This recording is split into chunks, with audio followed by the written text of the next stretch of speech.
वज़ीर आला पंजाब चौधरी परवेज़ इलाही ने काबीना की तश्कील पर गौर शुरू कर दिया। फवाद चौधरी को वजारत इत्तलात मिलने का इम्कान है। वज़ीर दाखिला के लिए उमर सरफराज चीमा के नाम पर गौर किया जा रहा है। राजा बिशारत को वजारत कानून का कलमदान मिल सकता है।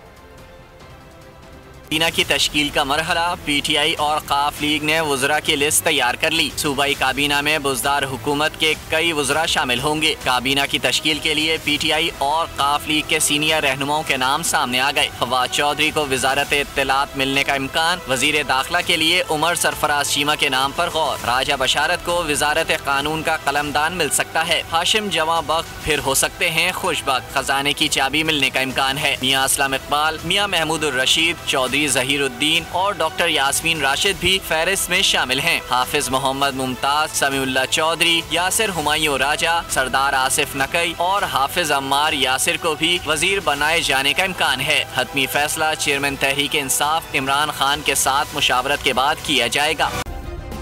सब्सक्राइब करें और बेल दबाएं ताकि कोई खबर रह न जाए।